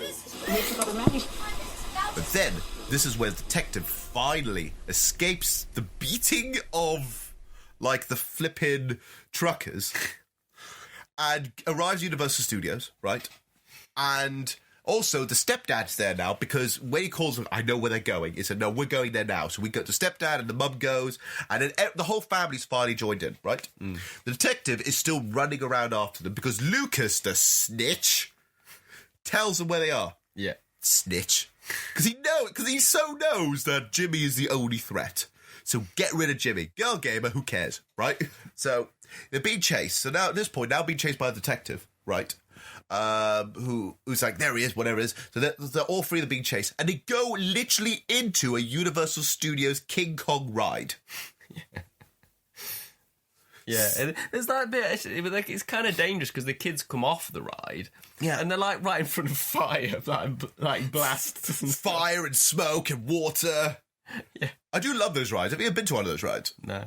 Have you? Oh, I've been to Universal Studios and I've been to Disney sometimes. I love those kind of rides where just like you're going through a thing, but oh no, it's an earthquake. Yeah, they're kind of fun those. I like them, but so, I love this bit where the guy who's giving the tour is saying, "Sit down, just have fun, God damn it!" Yeah, that was a funny moment. It's almost like he's talking to the audience that are watching the movie at that point. Yeah. It's like, have fun, and we're like answering back saying, well, we're trying to have fun, but you're throwing dead twins in here. You're throwing dead twins, and you're throwing like broken families and all these serious plot lines. I just want to play Super Mario Brothers. Get to the games. Right, they sneak out and they end up in this random part of Universal Studios where the studio for the games are. Like for the actual tournament is, and it goes down in an elevator to have a surprise reveal, which is actually quite funny because they say like, the host's like, "Where's Jimmy Woods? Where's Jimmy Woods? Where's Jimmy Woods?" Right, and because he's the host of this is fantastic. I love him because he's animated. Yeah. He's looking like a cartoon character, isn't he? And he's got like this weird sort of pseudo fake British accent. Yeah, like it's not fully British. But it's kind of fake British, and I kind of like it. And he's dressed like quite sort of futuristic, isn't he? Like... Yeah, because it's video game Armageddon. Yeah. Of course, he needs to dress like the future. So he's waiting. He's like, "Where's Jimmy Woods? Where's Jimmy Woods?" And then the back panel reveals, and then there's Jimmy, like hiding there, going, "Hi!" Like he's been there the whole time. It's like, oh, Wunderkind, there he is. There is the wizard. But that's the point. The whole family finally comes together and sees him playing. Oh my God, he's in the final. And they were angry and upset at them first, but they realise, oh, wait a minute, they're at the final. Yeah. Yay! All the bad things shed away. And, like, the detective no longer gets paid because, you know what? Even though he's doing this and going to California to pay this thing, my son is in a final of a video games tournament worth $50,000. Wow. Complete switcheroo here by this point. It's the power of Super Mario 3, I think. The power of Super Mario 3, the power of Nintendo, bringing families together. Yes! What's like 2-player, but you play 2-player on. You can play 2-player on it. You can change goes. It's not like, it's just like taking turns though, isn't it, or something? Lucas, you 10 minutes to most points. There we go. Ooh. Oh, this is what's amazing. This was the first time anyone ever really saw any gameplay from Super Mario Bros. 3. So if you were a kid in 1988, 1989, I think this movie came out, you know, you were sat there going, oh my flipping God, this was happening.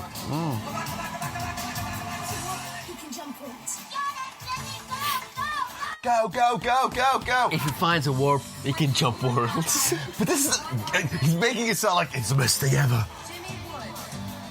It's quite hilarious, this. Like, you know, it's like... It's cut as well, so it's kind of like... It's trying epic. Yeah. Epic contest. Oh, Lucas is such a dick. You haven't got the power glove now, mate. Yeah, you got to beat that. We all know how to get the star. We know how to play the game. Just go, damn it, go! Oh, only 2 whole minutes. Come on, Lucas, die or something. Oh, no, the girl gamer is not doing very well.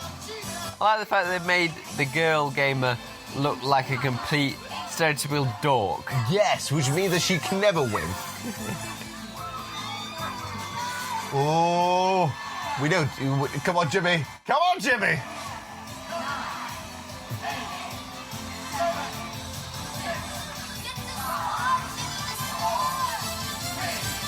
Get the star, Jimmy. Get the star, and he's jumped it.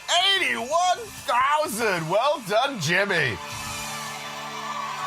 Yeah. Even douchebag stepdad is doing well. Look at that. Even he's proud.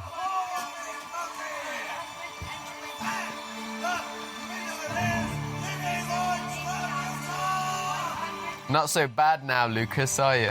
Lucas got a bit of humble pie, didn't he? Way to go, buddy! Drive.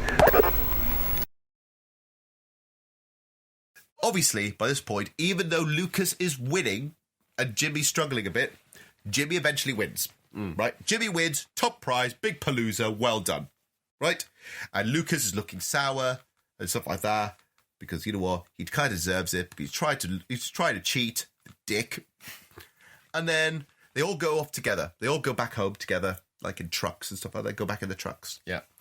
And this is when the movie actually ends. Because you thought that would be the ending. You think him winning the tournament is where he ends. Yeah. Nope. He ends up going and driving around this road, and stopping and suddenly seeing some dinosaurs. Some of these these dinosaur models, which, interesting fact, has been used in movies before. Including, I think you might know this one particularly, Pee Wee Herman's Big Adventure. All right. Yep. So they find that thing, and Jimmy is just saying, he's like, California! California! In the back of the car, it's like, just ramming it, like, you know, whatever. And the mum's like, just pull over, stop the car. And the kid just bolts! Yeah. And goes into this brontosaurus, or whatever the fuck it is. And the family they act like they've never been here before, don't they? Yes. Yeah. They act like they've never been here before, right? Yeah.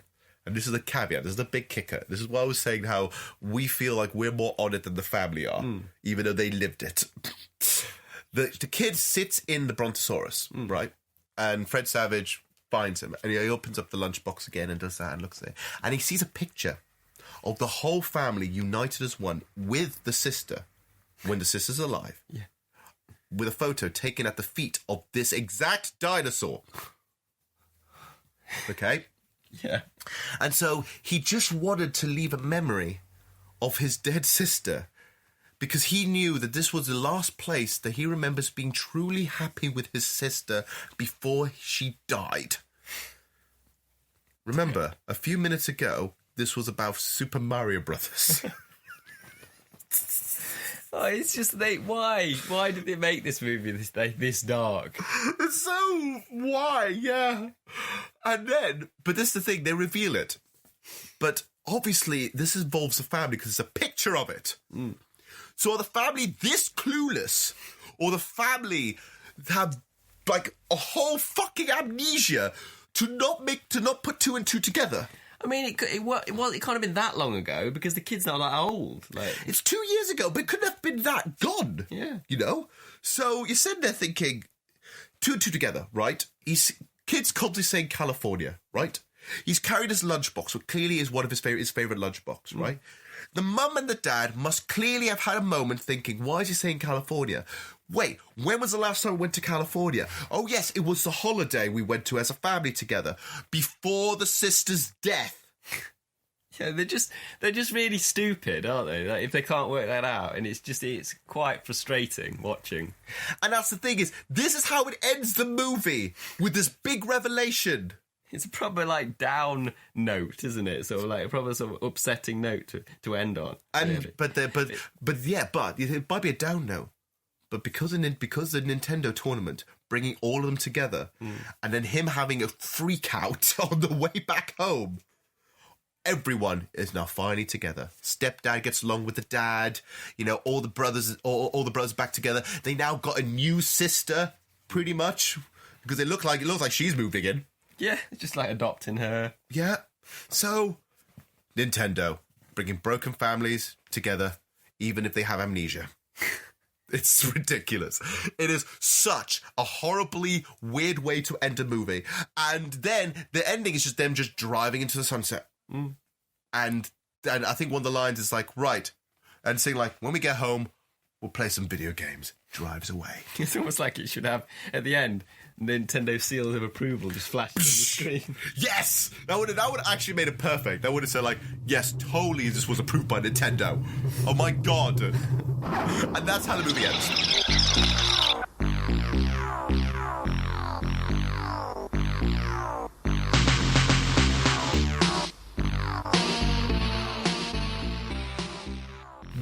I'm not going to lie here. I think, honestly, as we're talking about it, we're sounding more and more angry as we really analyse this movie. But I am going to say this. It's still fun to watch, but mostly because of the nostalgia. It's so nostalgia-driven. I mean, if the movie didn't have Fred Savage in and a lot of, like, the cool Nintendo stuff, I would not like it at all. But, like, you can't have this movie without Nintendo stuff, so... They need each other. Yeah. I think it's weird. Like, if the movie was just about the Nintendo tournament, it would have been awesome, but I don't think it would have been great. Yeah. It would have been more a fun movie, maybe a bit sillier, but we would accept it, right? Not a just ridiculously morbid family drama that feels so out of place in a kids' movie about Nintendo. Yeah. I think, though, however, there's still great moments. There's some weird, funny moments, some funny slapstick, and obviously, I love the Power Glove. It's so bad. I love that line. It's kind of funny that it's kind of ironic now, isn't it? Because it was actually bad, not bad in a cool way. It was just terrible. It was just terrible. I'm glad this was 1989 because it was done a little later. This movie they might have included they would have called the Virtual Boy. Oh God, that was a piece of shit. Did you ever play the Virtual Boy? No, but I've seen plenty of like videos on it, and that's enough. Yeah, that's enough. This movie is exploitative. This movie is way too serious for its own good. This movie does have some weird logic, but also a world where it's just so many mixed messages. But at the same time, video games, nostalgia, late 80s, early 90s, like attitude, yeah, and all the 80s tropes. And you're sitting there going, those bits are fun, but why am I seeing for the rest of it? Yeah, it is strange. It's a strange feeling watching it. We had a few ciders when we watched it. Yeah, which helped. It's definitely helped. Yeah. I bet you now listening to it is like, why are they laughing so much? It's because we've had to find the smallest thing to laugh at. Because now that we've sobered up and analysed, we realise that this is a bit of a hard sit. Because this movie's it's shallow. It's only running on nostalgia. But it's fun when you're there. And it's fun when you're drunk. So, wow, that should be on the poster. Like when you're trying to promote it, it's nostalgia and it's fun when you're drunk. All right. So next time round on the trash tapes, I have a couple of things on the list, and I might just pick something at random. But I'm hoping perhaps we might go a little bit weirder than this. And I think something actually trashy this time round, because the last few movies have been a little bit not entirely trashy. This is trashy for being exploitative commercial. Yeah. And Buffy the Vampire Slayer is not that trashy, and a few others weren't as trashy enough. Oh, by the way, if you want to check out how we rank this, yes, you can check it out on the Trash Taster on YouTube. Yeah, we break it down bullet point by bullet point, and you get to see sort of a brief summary, and you can send that along, see where do we rank on the Trashometer. I think from hearing this, I think you might have got an idea, but we'll run with that. If you like what you're hearing and all this stuff, remember to subscribe onto the podcast. You're already probably listening to it if you already have. But if not, share it around, write a review, all that kind of stuff. And if you write a review on the iTunes page or anywhere else for that matter, we may share some of them on the next episode. Yeah, definitely. So right, until next time, keep an eye on your trash. There might be some treasure in there. See you guys later. See you guys.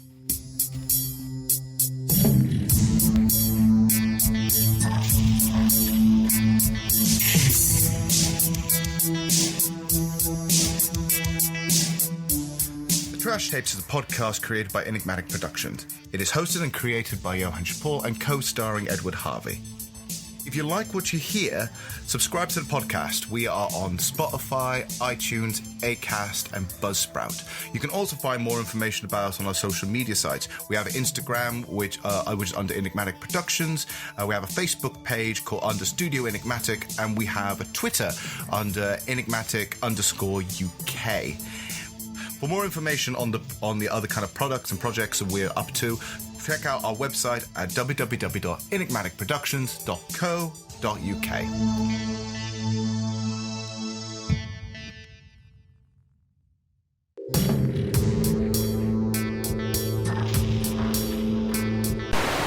Thank you guys very much for watching. If you like what you see and want to see more trash like this, don't forget to like, comment, subscribe, and hit the notification bell. We also got the Trash Tapes audio podcast, which is available on Spotify, iTunes, and all other platforms. So, until next time, keep an eye on your trash. There might be some treasure in there. See you guys later. See you guys.